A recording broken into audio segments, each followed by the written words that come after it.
Hello students, in this lecture will be studying about Aditya L1 mission. ये mission क्या है, क्यों भेजा गया है, इसके ऑब्जेक्टिव्स क्या क्या हैं, लैग्रेंज पॉइंट्स क्या होते हैं, कोरोनल मास इजेक्शन क्यों होता है। So all this will be studying about in this lecture in detail. So let us start. सबसे पहले हम देखते हैं why is it in news. तो न्यूज़ में क्यों है? Because ISRO, that is Indian Space Research Organisation, has launched its first space based observatory class solar mission to study the sun. तो वन ऑफ इट्स काइंड जो है इसरो ने launch किया है ये सैटेलाइट टू स्टडी द सन। और क्योंकि सन का जो हिंदी में मतलब होता है वो होता है Aditya, and that is why the name Aditya L1। और L1 किस लिए? क्योंकि ये लैग्रेंज पॉइंट L1 पे रहेगा। So it will be based on the Lagrange point L1 and that is why the name Aditya L1। Okay, so हम देखेंगे आगे चल के कि लैग्रेंज पॉइंट्स क्या होते हैं और बाकी भी चीजें इसकी एक एक करके हम डिटेल में स्टडी करते हैं। So at first will be studying about what is Aditya L1 mission. Basically क्या है ये पहले हम वो देख लेते हैं। So Aditya L1 is a कोरोनोग्राफी spacecraft. Now this is a very important term, कोरोनोग्राफी spacecraft. तब ये कोरोनोग्राफी होती क्या है बेसिकली, पहले हम ये डिस्कस कर लेते हैं। सपोज ये अगर हमारा सन है स्पेस में, ये हमारा सन है, ओके, और ये बाकी ऑब्जेक्ट्स हैं स्पेस में, ठीक है, beat the planets, other galaxies etcetera, ये बाकी ऑब्जेक्ट्स हैं जो मैं ब्लैक से ड्रॉ कर रहा हूँ, ठीक है। तो अब होगा क्या अगर आप एक रेगुलर टेलीस्कोप भेजते हो, if you are sending a regular telescope like this to study the sun, तो होगा क्या कि ये सन की जो लाइट है ये बाकी सारे ऑब्जेक्ट्स को ब्लॉक आउट कर जाएगी, ठीक है। बाकी सारे ऑब्जेक्ट जो है वो ब्लॉक आउट हो जाएंगे ड्यू टू सन्स लाइट, क्योंकि बहुत ज्यादा ब्राइट है सन। तो एक कोरोनोग्राफी स्पेसक्राफ्ट क्या होता है? ये वैसा स्पेसक्राफ्ट होता है जो कि इस सन की ब्राइट लाइट को जो है, इस सन की ब्राइट लाइट को निग्लेक्ट कर सके और उसके बाद भी जो है बाकी आउटर स्पेस को आराम से स्टडी कर सके। So koronography spacecrafts are those spacecrafts that are used to study the outer atmosphere despite the bright light of the sun. तो सन की ब्राइट लाइट होने के बावजूद भी वो जो है स्पेस को आराम से स्टडी कर सकते हैं, ठीक है। And that is why it is a coronography spacecraft to study the solar atmosphere. तो सोलर एटमॉस्फेयर को स्टडी करने के लिए इसे भेजा गया, design by ISRO, that is Indian Space Research Organisation, ठीक है। It will be orbiting at 1.5 million kilometers from the earth at the halo orbit around L1 Lagrange point। तो L1 Lagrange point पे ये रहेगा। अब L1 Lagrange points क्या है और कितने Lagrange points होते हैं, that will be seeing in detail in upcoming slides, ठीक है। तो अब हम आगे बढ़ते हैं, इसके ऑब्जेक्टिव्स क्या क्या पहले वो देख लेते हैं। To observe the dynamic of the sun's chromosphere and corona. अब देखिए क्या है कि सन में एक बहुत ही ज्यादा जो है एनोमलिटी रही है, एक बहुत बड़ा क्वेश्चन रहा है, वो ये है कि देखिए सन की वेरियस लेयर्स होती है। फर्स्ट लेयर आप जैसे यहाँ पे देख सकते हैं ये फोटोस्फियर है, ये जो है 6000 डिग्री सेल्सियस है। उसके बाद लोअर क्रोमोस्फियर होता है जो 4000 डिग्री सेल्सियस है, अपर क्रोमोस्फियर है 10,000 डिग्री सेल्सियस है, और जो कोरोना है जो आउटर मोस्ट लेयर होती है सन की, that is much much more than this photosphere और क्रोमोस्फियर। तो सन में हो क्या रहा है बेसिकली कि जो अंदर की लेयर है, if this is the inner layer which I have drawn in red और this is the outer layer which I am drawing in yellow, तो जो आउटर लेयर है this is much more hotter as compare to the inner layer. और ये बहुत ही बड़ा जो है क्वेश्चन है अभी भी साइंटिस्ट के सामने में कि ऐसा क्यों हो रहा है कि जो कोरोना है वो क्रोमोस्फियर से ज्यादा हॉट क्यों है। सो जो अंदर वाली लेयर है वो है क्रोमोस्फियर, ठीक है, दिस इज द क्रोमोस्फियर, और जो बाहर वाली लेयर है this is what, this is corona, but ये ज्यादा हॉटर है। तो ऐसा क्यों हो रहा है, this is one of the question. तो इसको स्टडी करने के लिए इसे भेजा गया टू स्टडी क्रोमोस्फियरिक कोरोनल हीटिंग। तो जो कोरोनल हीटिंग होती है उसे भी, क्रोमोस्फियर में जो कोरोनल हीटिंग होती है उसे, and partially ionised plasma of coronal mass ejection. तो जो कोरोनल मास इजेक्शन होता है, जब कोरोनल मास इजेक्शन होता है तो क्या होता है, बहुत सारे पार्टिकल्स एक साथ सन जो है वो इजेक्ट करता है। कोरोनल मास इजेक्शन के टाइम में सन बहुत सारे पार्टिकल्स को एक साथ इजेक्ट करता है। तो इसमें जो पार्शली आयोनाइज्ड प्लाज्मा होता है, this is very important from scientific perspective. तो इसे भी स्टडी करने के लिए इसे भेजा गया, ठीक है। और मैग्नेटिक फील्ड और हीट ट्रांसफर की भी ये स्टडी करेगा। So these are some of the objectives. Okay, let us move ahead to observe the physical particle environment around its position. तो इसके आसपास में जो फिजिकल पार्टिकल है उनकी भी ये स्टडी करेगा। So these are some of the objectives. Okay, so let us look at some more objectives. To determine the sequence of the process in multiple layers below the corona that lead to solar eruptions in the first place। तो देखिए क्या होता है, जो solar eruption होता है ना वो ऐसे नहीं होता है कि बस आउटर लेयर है। सो सपोज अगर ये सन है, ठीक है, ये उसकी जो है सेकेंड लेयर हो गई, ठीक है, ये जो है उसकी थर्ड लेयर हो गई, ठीक है, ये उसकी थर्ड लेयर हो गई। Let me use the red colour here, तो ये जो है ये सेकेंड लेयर हो गई जो मैं रेड कलर में ड्रॉ कर रहा हूँ। थर्ड लेयर जो है वो येलो में। तो ऐसा नहीं कि जो सोलर इरप्शंस होंगे, जब सोलर इरप्शंस होंगे तो ये सोलर इरप्शंस सिर्फ और सिर्फ आउटर लेयर के कारण नहीं होते हैं। ऐसा नहीं कि ये आउटर लेयर से ही जो है सोलर इरप्शंस हो रहे हैं। ठीक है, जो सोलर इरप्शंस होते हैं वो पूरा अंदर से चालू होते हैं और वो बाहर तक आते हैं। They start from inside and come outside. तो ये क्या है, to determine the sequence of process in multiple layers below the corona that lead to solar eruption. तो ये जो मल्टीपल लेयर्स में जो सीक्वेंस होता है जिसके कारण सोलर इरप्शंस हो रहे हैं उसे डिटरमाइन करेगा। This is one of the objectives. ठीक है, तब आगे देखते हैं। To study space weather and the origin composition and the dynamics of solar wind. तो स्पेस वेदर क्या है, कैसा है, वो स्टडी करेगा ये। और जो सोलर विंड है उसका क्या कॉम्पोजिशन होता है, क्योंकि सोलर विंड कब क्रिएट होती है, जब सन से जो कोरोनल मास इजेक्शन निकलता है या बहुत ही तेजी से कुछ भी निकलता है, तो वो सोलर विंड आप जैसे यहाँ डायग्राम में देख सकते हैं वो ऐसे निकलती है बाहर सन से। ठीक है, तो ये ट्रैवल कैसे करती है, इसके डायनेमिक्स क्या होते हैं, इसका कॉम्पोजिशन क्या होता है, ये जानना बहुत ज्यादा जरूरी है। बिकॉज दिस अफेक्ट्स अर्थ। क्योंकि अगर सोलर विंड बहुत ही ज्यादा जो है स्ट्रांग रही तो वो आगे क्या है कि अर्थ को हार्म पहुंचा सकती है। हमारे इलेक्ट्रिकल इक्विपमेंट्स हो गए, हमारे सिग्नलिंग इक्विपमेंट्स हो गए, सैटेलाइट्स हो गए, इनको हार्म पहुंचा सकती है। So it is very necessary for us to study this solar wind properly. इसका कॉम्पोजिशन क्या होता है, इसके डायनामिक्स क्या होते हैं। Now some of the facts that you should know about Aditya L1 is that कि ये जो है ना जो है 15 लाख किलोमीटर्स पे जो है ये लोकेटेड है। ठीक है, तो जो L1 पॉइंट है वो 15 लाख किलोमीटर पे लोकेटेड है और इतना दूर ये अर्थ से रहेगा। सो बिटवीन अर्थ एंड सन ये लोकेटेड होगा कुछ इस तरीके से। This is earth, okay, and this is sun which I am drawing here in the yellow colour. तो आदित्य L1 मिशन जो है अर्थ से जो है कुछ ऐसा यहाँ पे लोकेटेड होगा एट 15 लाख किलोमीटर्स। ठीक है, तो ये 15 लाख किलोमीटर्स फ्रॉम अर्थ यहाँ पे लोकेटेड रहेगा आदित्य L1 मिशन। ठीक है, so this is one of the fact that you should know. At L1 point होगा। अब L1 पॉइंट क्या है, लैग्रेंज पॉइंट 1, वो हम डिस्कस करेंगे। PSLV यूज किया गया इसे लॉन्च करने के लिए। So this is another important point that you should know, that PSLV was used to launch this satellite.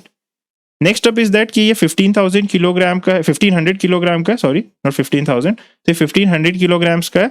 तो थोड़ा इंपॉर्टेंट है, इसे भी आप रिमेंबर कर सकते हैं। कभी कभी एग्जाम में कुछ ज्यादा ही अगर डिटेल में पूछा गया तो उसके हिसाब से। तो इसकी यूनिकनेस क्या है ये हम एक बार देख लेते हैं। ठीक है, अब सबसे पहली यूनिकनेस है, it will provide for the first time spatially resolved solar disk in near UV band. तो क्या है कि जो पूरा सोलर डिस्क का मतलब है जो पूरा की पूरा सन है। ठीक है, ये सन क्या है, हमारी एक डिस्क की तरह है। So you can see this is a disk. ये जो सन है ये पूरा एक डिस्क की तरह है। तो ये पूरी डिस्क को ये स्पेशली रिजॉल्व करेगा यूवी बैंड में। ठीक है, जो अल्ट्रावायलेट बैंड है उसमें ये इसे पूरा रिजॉल्व करेगा and this is the first time it will be done. ठीक है, तो ये एक इसकी यूनिकनेस है कि पूरे की पूरे जो है सोलर डिस्क को, पूरा जो सन है उसका जो डिस्क है, यानी वो राउंड शेप का होता है क्योंकि, तो उसका जो डिस्क है उसे ये स्पेशली रिजॉल्व करेगा in UV band, ultraviolet band. ठीक है, उसके बाद ये करेगा to study the directional and energy anisotropy of solar wind. ठीक है, तो जो डायरेक्शन और एनर्जी में एन आइसोट्रॉपी होती है सोलर विंड की, एन आइसोट्रॉपी का मतलब होता है कि ये हर डायरेक्शन में सेम नहीं होते, that these are different in different direction. Anisotropy का मतलब होता है not same in every direction. ठीक है, तो ये जो है डायरेक्शन के हिसाब से बदलते हैं, डायरेक्शन के हिसाब से ये चेंज होते हैं।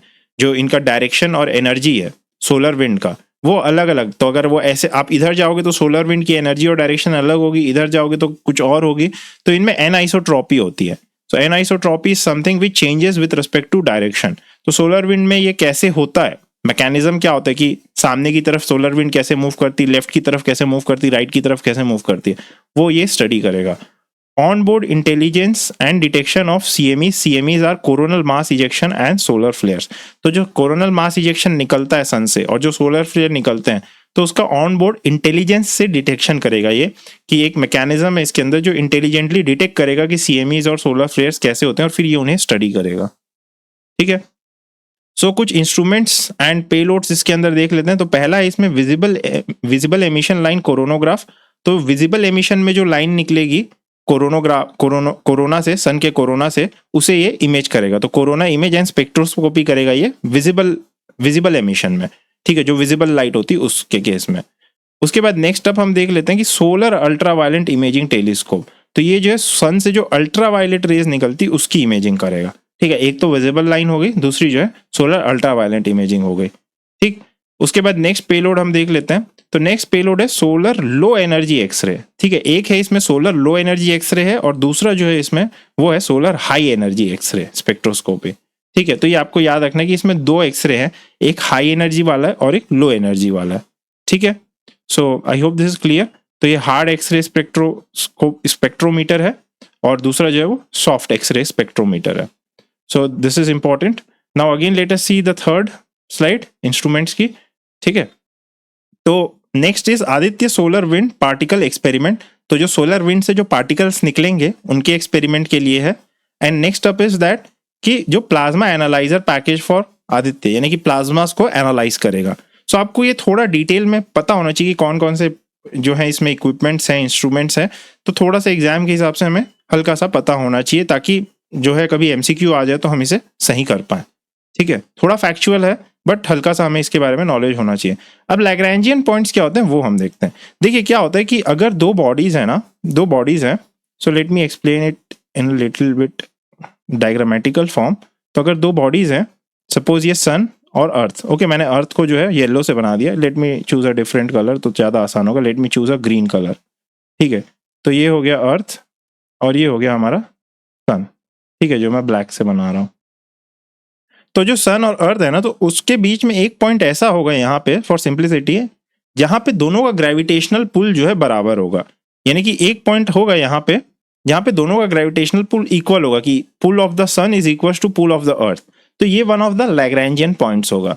वैसे ही कुछ एक लैग्रैंजियन पॉइंट यहाँ पे लाई कर सकता है, okay, over the top here, और एक लैग्रैंजियन पॉइंट्स यहाँ पे लाई कर सकता है एट बॉटम हियर, ठीक है। तो ये कुछ एग्जांपल्स हैं लैग्रैंजियन पॉइंट्स के। तो आप यहाँ पे जैसे डायग्राम में देख सकते हैं, तो 5 लैग्रैंजियन पॉइंट्स होते हैं टोटल, ठीक है। L1 जैसा आप यहाँ देख सकते हैं L1, ओके, L3, ये रहा L3, ओके, ये रहा L2, L4 एंड L5। तो L1, L2, L3, L4, L5 5 लैग्रैंजियन points होते हैं। अब इसमें आपको एक चीज ये पता होनी चाहिए थोड़ा सा, वो ये है कि L1 जो है ये, L2 और L3 ये जो है अनस्टेबल लैग्रैंजियन पॉइंट्स होते हैं, और बाकी L4 और L5 जो है ये स्टेबल लैग्रैंजियन पॉइंट्स होते हैं, ठीक है। क्योंकि यहाँ पे जो ऑब्जेक्ट्स हैं ये स्टेबल रहते हैं जनरली, बट यहाँ पे अगर आप ऑब्जेक्ट को थोड़ा भी मूव करोगे तो वो अनस्टेबल हो जाता है, ठीक है। तो L1, L2, L3 are unstable and L4 and L5 are stable. और जो L4 एंड L5 होते हैं वो जो है ट्रोजन एस्ट्रॉइड्स को कैरी करते हैं, उनमें जो है ट्रोजन एस्ट्रॉइड्स कैरी करते हैं। तो यहाँ पे अगर आप देखोगे सन और अर्थ के बीच में भी L4 और L5 में काफी सारे एस्ट्रॉइड्स आपको यहाँ पे दिखेंगे इफ यू ऑब्जर्व इट। और ये एस्ट्रॉइड्स जो है जैसे जैसे अर्थ घूमता है, जैसे जैसे अर्थ घूमता है तो ये भी आगे बढ़ते हैं, okay. So let me draw the diagram here, मैं येलो कलर से बना रहा हूँ। तो सपोज अगर अर्थ ऐसे आगे जा रहा है तो ये ट्रोजन एस्ट्रॉइड्स भी ऐसे आगे जाते जाते हैं। तो ये क्या है, फॉलो करते हैं अर्थ को, तो इसीलिए इनका नाम रहता है ट्रोजन एस्ट्रॉइड्स। तो ये हो गए लैग्रैंजियन पॉइंट्स, ठीक है। तो ऐसे 5 लैग्रैंजियन पॉइंट्स होते हैं जहाँ पे gravitational pull of one body is equal to gravitational pull of 2 bodies. तो ये 2 बॉडी सिस्टम के केस में डिफाइन होते हैं लैग्रैंजियन पॉइंट्स। एंड यहाँ पे 5 ऐसे पॉइंट्स होते हैं जहाँ पे gravitational pull of one point is equal to gravitational pull of second point, ठीक है। लैग्रैंजियन पॉइंट्स और libertarian points are the points of equilibrium for small mass objects under the gravitational influence of 2 massive orbiting bodies. तो 2 massive orbiting bodies के बीच में जो है small mass objects हैं, उनके लिए ये इक्विलिब्रियम पॉइंट की तरह एक्ट करता है। यानी कि पॉइंट जो है वही, जो स्मॉल ऑब्जेक्ट है वो उसी पॉइंट पे रहेगा, लेफ्ट राइट नहीं जाएगा अगर वो लैग्रैंजियन पॉइंट पे है तो, ठीक है। At Lagrangian point gravitational forces of the 2 large bodies and centrifugal force balance each other. तो यहाँ पे ग्रेविटेशनल फोर्स और सेंट्रीफ्यूगल फोर्स जो है वो एक दूसरे को बैलेंस कर जाता है इस पॉइंट पे। This can make Lagrange point as an excellent location for satellites, क्योंकि यहाँ पे ऑर्बिट करेक्शन और फ्यूल रिक्वायरमेंट बहुत कम हो जाता है, क्योंकि अपने आप ही साथ में घूमेगा। सपोज अगर वो L1 पे है तो वो अपने आप ही, अगर सन ऐसे अगर अर्थ ऐसे जा रहा है तो L1 पॉइंट भी ऐसे अपने आप जाते जाता है। तो यहाँ पे ऑर्बिट करेक्शन और फ्यूल रिक्वायरमेंट काफी कम हो जाता है, इसीलिए हम L1 पॉइंट पे जो है आदित्य L1 को प्लेस किए हैं।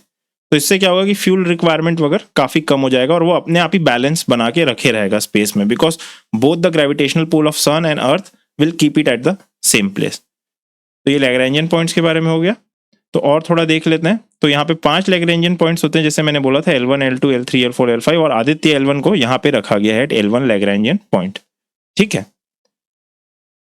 तो L1, L2, L3 are on a line, ठीक है। तो L1, L2, L3 आप जैसे देख सकते हैं ये एक लाइन पे रहते हैं, and L4 and L5 are act as a third vertex of an equilateral triangle. तो L4 एंड L5 यहाँ एक ट्राइंगल बनाते हैं, जैसे अपन देख सकते हैं ये L4 ये L5 का ट्राइंगल हो गया और ये जो है L4 का ट्राइंगल हो गया। तो ये हो गया अपना लैग्रैंजियन पॉइंट्स का।